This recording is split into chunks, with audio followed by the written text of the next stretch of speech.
Hi everyone, this is the third in my series of videos following my recent diagnosis for the second time with breast cancer and my recent double mastectomy surgery.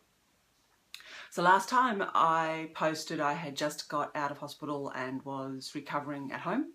A few things have happened since then, and today I'll just talk about the experience I've had with oncologists. So before I went into hospital and had the mastectomy, the core biopsy results had suggested that I possibly shouldn't need chemo. But of course, until they actually do the surgery and look at the tissue and look at the lymph nodes, they can't be 100% sure. So I saw one oncologist. He was suggesting strongly that I do chemo, and his viewpoint based on the pathology was that I had a 30 to 40% chance of a cancer recurring in 10 years or so. He felt that chemotherapy would give, relative to that 30 to 40%, a 10 to 15% improvement rate. I wasn't really happy with that. I thought that was just not where my mind was. I've done chemo and radiation before and wasn't terribly keen on doing it again. So I got a referral to a second oncologist. This guy was in the same practice. So I was a bit concerned that maybe I was just going to get the group speak. Couldn't be more wrong.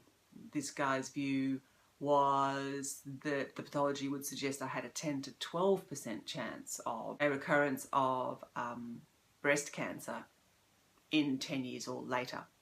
And his view was that the chemo would provide only a 1 to 2% improvement against that. Totally divergent views on the risk factor I faced, and also on how much chemo might help against that.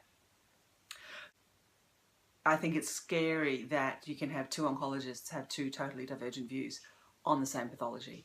Going through treatment like this, I know that I certainly, and I presume other women, tend to view what the doctor's saying as generally science fact. And to me that means there's one answer based on one pathology, not this totally divergent views. So anyway, I'm not having chemo, and decided to get my hair redone in celebration. The moral of the story, I suppose, is don't take a first opinion, do some research. I'm not talking Dr. Google, although we all do that, but go and talk to another oncologist, talk to other surgeons, see where you can get more information, and make a decision that works for you. So I'm sticking with the second oncologist and his very positive view, and so very happy I'm not having to go through chemo. I'll keep in touch, and ciao for now. Thanks guys.